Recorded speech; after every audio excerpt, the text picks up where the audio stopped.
Hello, Redlands Christian School community. It's good to be with you again. And as we reflect on some of the events going on in our world, I have a really special guest with us today. I've asked Pastor Josh Beckley, who's senior pastor at Ecclesia Christian Fellowship in San Bernardino, to come and join me in this today. He's a grandparent in our community.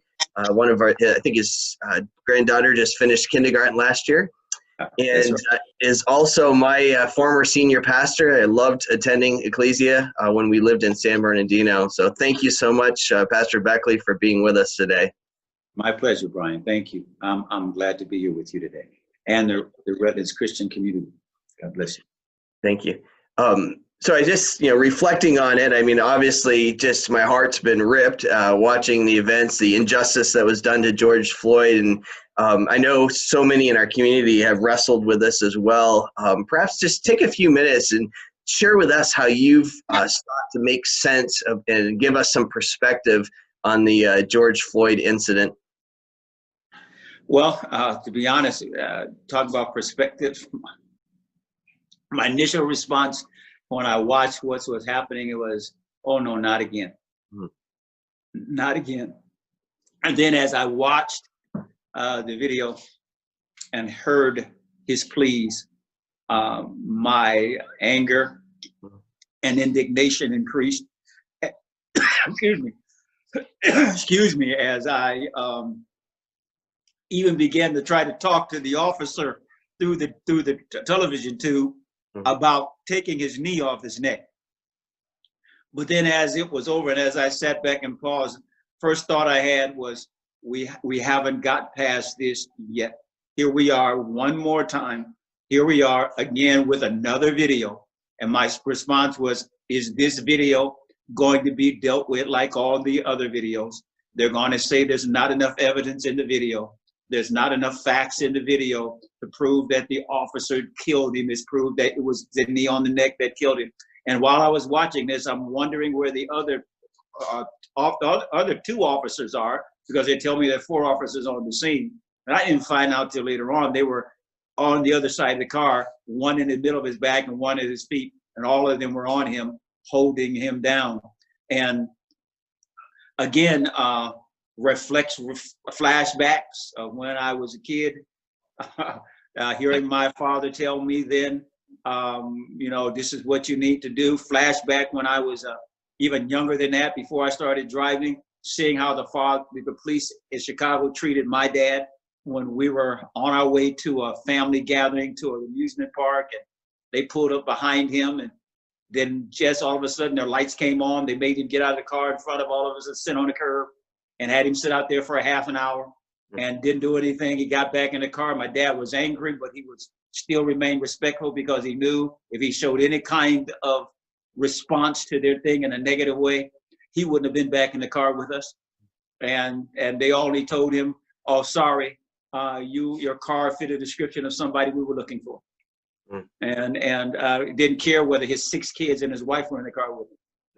And my images of the police then, my images of the police as a teenager, and just the thought, are we going to experience justice this time?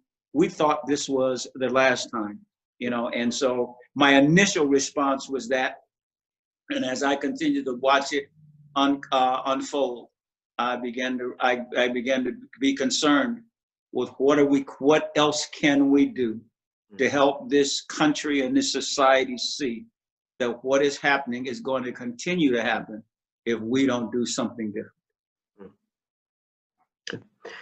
I do feel that this has been unique in terms of creating an opportunity for us to make progress in a way that hasn't been done before. I think the whole sense of what we're seeing from around the country definitely points to that, and that's a great thing.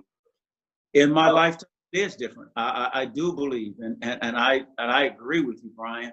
This is different. I've never seen this. See, I was a kid when Martin Luther King got killed, and I watched the violence that broke out in Chicago and in my city over that, and it was just in my community. I was here in Los Angeles when the Rodney King thing took place, and I watched the violence and dissatisfaction and the protests only happen in my community. No other cultures, no other groups came alongside to stand with us.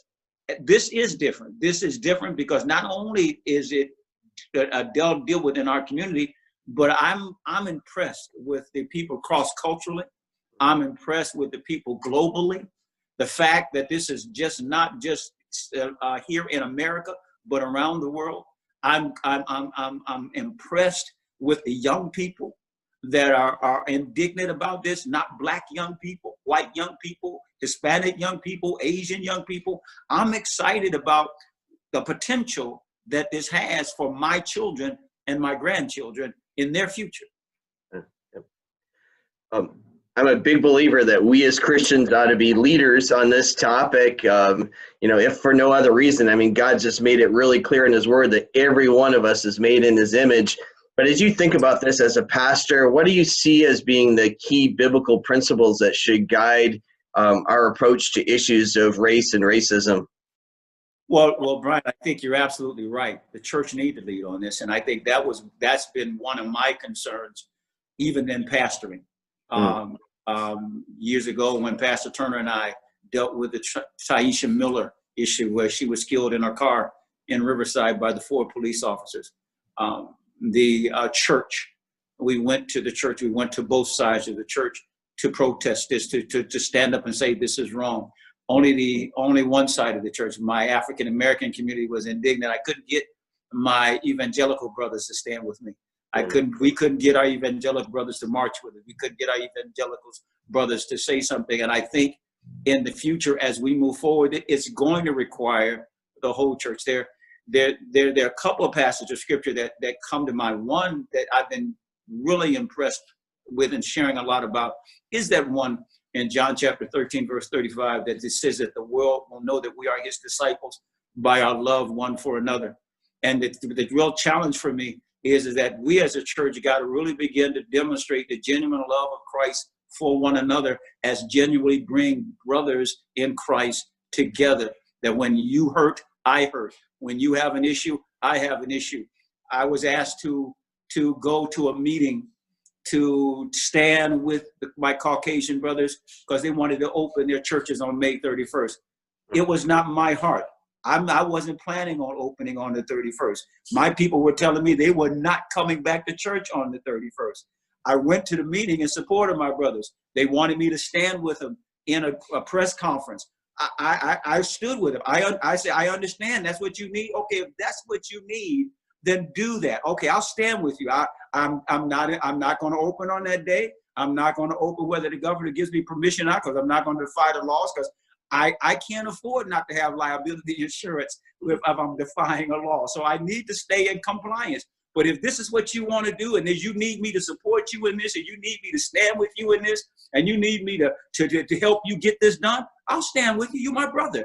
I honestly don't understand all that you're going through. I don't have to, because you're my brother.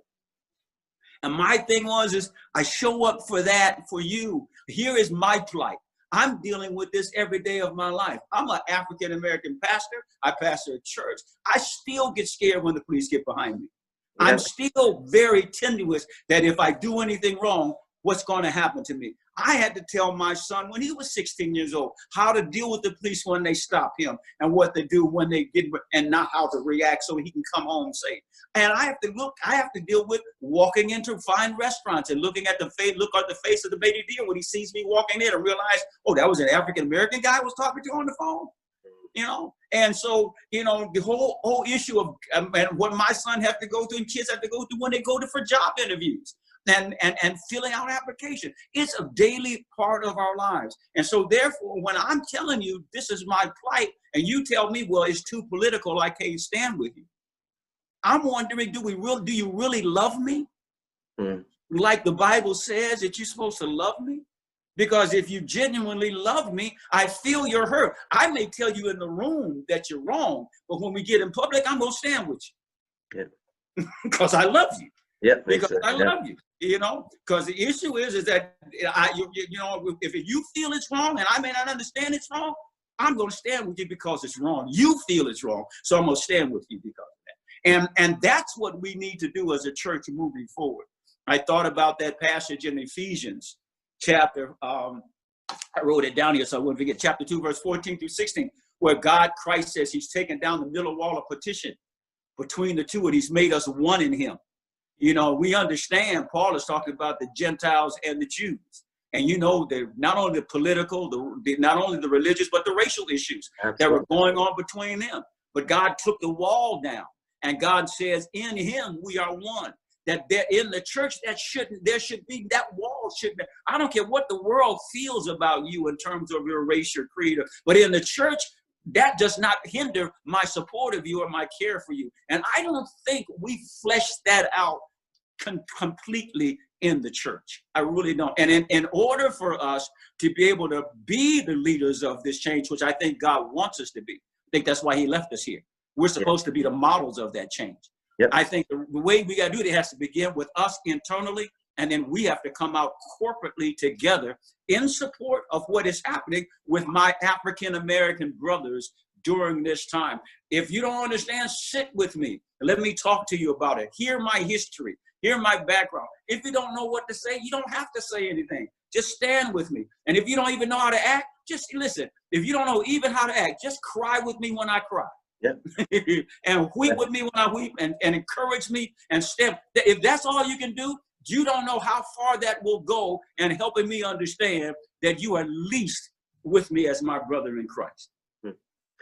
Yeah, on Friday we had done a corporate time of corporate prayer through Zoom, and we actually had used that passage in Romans about weeping with those who weep as our basis for it, because I think that's power, because it represents empathy. It represents recognizing the worth of somebody else by seeing and understanding, to some extent, their story, you know? Right, exactly. Yeah, you know, I've heard a lot of on both sides over these last 2 or 3 weeks. And a lot of my Caucasian brothers say, I don't understand why you guys making a big deal. Like he was a criminal, he was this, he was that. I said, but if he was all those things, did he deserve to be murdered in a system that you said created that says he's innocent before he's proven guilty? Right, yeah. You're saying to me that it's okay for that execution to take place outside the law. If you tell me because he's a criminal, he was a meth addict, he was a dope addict, he's been in jail 5 times, he had robbery. You telling me all these things about his character that you say justifies the violation of a law, of a legal system that you say you put in place. So then what you're telling me, inequity is okay. Yeah. Well, my hope, and I shared this a little in my prayer in the beginning, but my hope for our Redlands Christian School community is that we can raise up a generation of young people who, are able to recognize others as being made in the image of God, who have the ability to empathize, have the ability to see the worth in others, listen well, and really call our nation to its highest ideals. Just thinking about this a little bit, how would you, what advice would you give me for developing and having a school where that becomes the result or the outcome that we see in the lives of young people? Well, let me tell you, my granddaughter loves being at school. And one of the things I love about her being at Redlands Christian is she's in a bicultural environment. She's learning Spanish at the same time. She's learning how to be able to understand our English culture and things. And I really, really appreciate that about Redlands Christian. And so if there is an advice that I would give, the thought I had, and I've always had, I remember years, I used to work in Los Angeles at the World Christian Training Center with Dr. E.B. Hill. And one of the projects that he'd had every summer was that he would bring a bunch of Christian students from up in Santa Barbara, up north, who come from particularly lily white neighborhoods and no African Americans around them at all. And they come and spend 2 weeks in the inner city, down around 30th and Main, down on the south side of Los Angeles. And they would tour and they would look in our community and things like that. I began to, even then, and I've been saying it to my white counterpart, my brothers and sisters since then, when you go to missionary countries and you intend to reach them with the gospel, what is your posture and your demeanor towards them? Is it that you assume that they assimilate into your culture and your ideal and your belief and the way you culturalize and live, or do you try to understand their culture, their background, their assimilation, and then gain their confidence because you're willing to identify with them where they are in order to open the door to share the gospel. Yep. We make the assumption that the African American community is like the Caucasian community. And so we assume that how we should treat my African American brothers the same way I treat the counterparts in my own community, rather than sitting down and getting to know me from who I am in terms of my culture. Rather than educating yourself on who I am as a person, that my slang, my language, my lifestyle, my culturizing when I'm around my people is not a rebellion against what you stand for. It's just who I am. Yeah. And if you get to know me for who I am and learn to appreciate me for who I am, then maybe there could be a greater level of camaraderie and unity among us, because now I'm not being asked to change who I am to make you feel comfortable, but you're telling me I'm willing to accept you as you are, just I am willing to accept you as you are. And from there, we can grow together. So if we are going to create a generation of young people that are going to be able to affect change in terms of eradicating what I call a dismantling racism in our system and creating not a non-racist system, but an anti-racist system. Because I believe there's a difference. Non-racist implies that it just says that that's who I am, that's my thing, but I can't control whatever anybody else does and put you in a passage. You don't have to require anything, just say I'm not a racist. Okay, fine. But then you accept and you adopt racist activities from others. But if you create an anti-racist culture, that means I'm not going to tolerate racism from you, because this culture does not accept that, will not abide by that, and will not allow that to be identified with us. And that's what we need to raise. And again, I think children growing up understanding how to appreciate the folks across culture, because again, our media has vilified and has done a lot to make sure that if you only watch the news, you get a one-sided view, and oftentimes it's a broad brush painted view of a particular culture, which is not who they really are. Yeah. But I a book that I've been reading, and I started reading it again. I was going to recommend it to you. I sent you an article this morning on the email. I didn't know if you got it. It was an article written by a gentleman from Christian College to Christians, to white evangelicals. But I also am reading a book by Joseph Barnt, B-A-R-N-D-T. It's called Dismantling Racism. And it's a book written by a Caucasian guy to the Caucasian community about how to dismantle racism in our culture. It's a powerful book. I read it many years ago, and I've been sharing it, but I started reading it again because as we are now talking to our board of supervisors in the county of San Bernardino and our city officials about some strategies on what we can do to create an anti-racist community in our county, he comes up with some very pointed and some very clear ideas and processes and protocols that need to be in place if that's going to happen. That's great. Yeah. I was reflecting when you were speaking though on the need for, we hold tightly to the centrality of the gospel, but with greater humility to our culture. Because I think sometimes we have those two things so intertwined that we don't recognize that God calls all cultures to his standard. And I think sometimes we have that mixed up in terms of our approach. Yeah, I think we do. I think we try to bring God to fit into our culture rather than us fitting into his. Yeah. And so I think that's oftentimes how we miss it. Because when we start trying to make the gospel adapt to who I am rather than be adapted to what it is, I tend to misinterpret it. Yeah. Apply it too as well. Maybe as a last question for you, but help our audience sort of make sense of what I see as sort of three distinct groups out there. You have a set of individuals who have responded to the injustice done to George Floyd with this national and even international now protest, sort of, hey, I'm tired of this happening. It can't be happening again kind of mindset. Then you have a second group that seemingly has taken advantage of this to engage in selfish behavior like looting. And then I know even in your church, in my church, I mean, we have in our Redlands Christian community, we have a number of great police officers who were, completely horrified by what they saw happen in Minneapolis. So this is not who we are. How do we make sense of these three distinct audiences that are out there?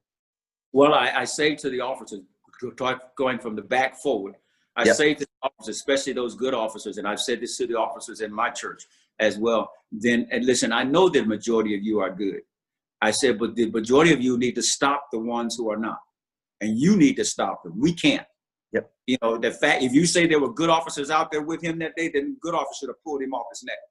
Them good officers should have told him not to. I don't care what his rank was.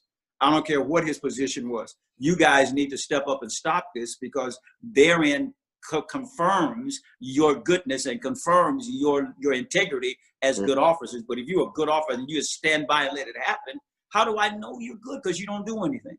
So I tell officers all the time, I understand you guys got a code. Some of y'all need to break that code and start helping this public understand that if there are these good officers, if there's more of you than the bad ones, then I don't understand how the bad ones keep popping up and keep getting away with all this stuff with all you good guys all around. Y'all need to stop it.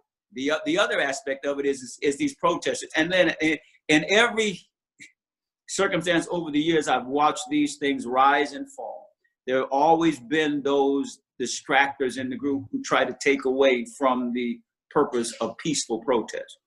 And the goal is, and I always believe it's a spiritual thing, the goal is the enemy trying to destroy the potential of healing and reconciliation. Because 9 times out of 10, what happens is when the looters and when the rioters show up to cause violence and to start causing destruction, the ones who are out there for a good reason back away from their purpose. And next thing we know, all we have is the fire, the looting, and that dies away. And then nothing happens from the intent of trying to reconcile or trying to bring about peace.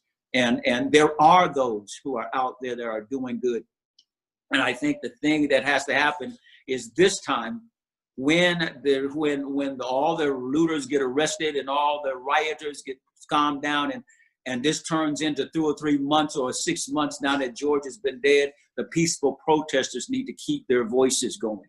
The peaceful protesters need to keep saying what is wrong and keep wanting to work on reconciliation and restoration and eradication of racism from our culture. This time, we can't give up. This time, we can't just get discouraged because those opportunists and those ones who have an agenda of their own to trying to take advantage of, or even trying to cause more violence and pain, to stop it. For when they stop, we need to keep going. And I think that's going to be the real challenge for us. And we as a church need to pray for the peaceful protesters. We can't stop. We just can't even allow what we see on TV to believe that that's all of them out there. It's not.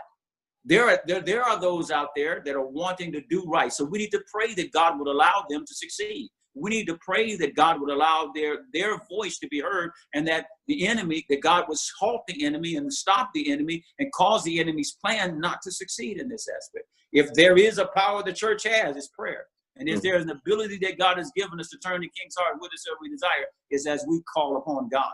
And I think we have to be more intentional about understanding what the truth is and praying for that truth in spite of what we see. Because the enemy is going to always make it look like there's a whole bunch of black folks out there just destroying their neighborhood. And that's all they do. I don't know why they do that kind of crazy stuff. Yeah. And you don't watch the people back in the back scenes who are crying, wishing that they could stop this in order that they can get the truth and get justice to prevail. Yeah. And so I think there is a difference. And I have been, and I think one of the things that we all can do, especially in the church, is try to identify those individuals who want to do right and see what we can do to come alongside to support them. One of the things I love, and we were talking about this just the other day, me and my leaders are talking about this generation, especially today, don't know how to protest because they haven't been trained.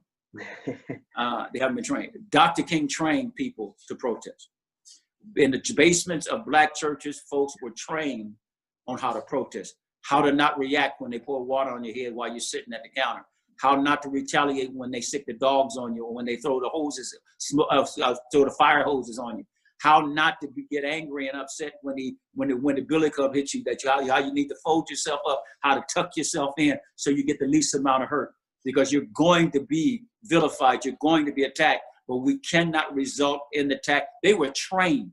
They were taught that. They were They had ketchup poured on the basements of the church. They had all kinds of things happening to it. People yelling at them, screaming in their face, spitting on them, and all that kind of stuff, so that they could learn how to deal with that, what they were going to deal with in order to accomplish the goal that they needed to accomplish. And they were able to be successful in doing that. We need to teach our young people. You know, they're not going to probably be subject to the same kind of stuff King was subject to, but they're going to have to understand that this is how you protest without resorting to violence. This is how you protest without resorting to looting. This is how you protest with an agenda, with a plan, with a purpose, and what your goal is. So when they finally get wanting to listen to you and ask you what you want, you can articulate to them clearly what you want, because it's been on your mind all the time through all that you had to go through to get them to listen to you. And so I think that's the real challenge for us today, is to be able to pray that God will give us discernment, so we can support the ones who are standing for right. The God I serve is not only a God of salvation; He's a God of justice.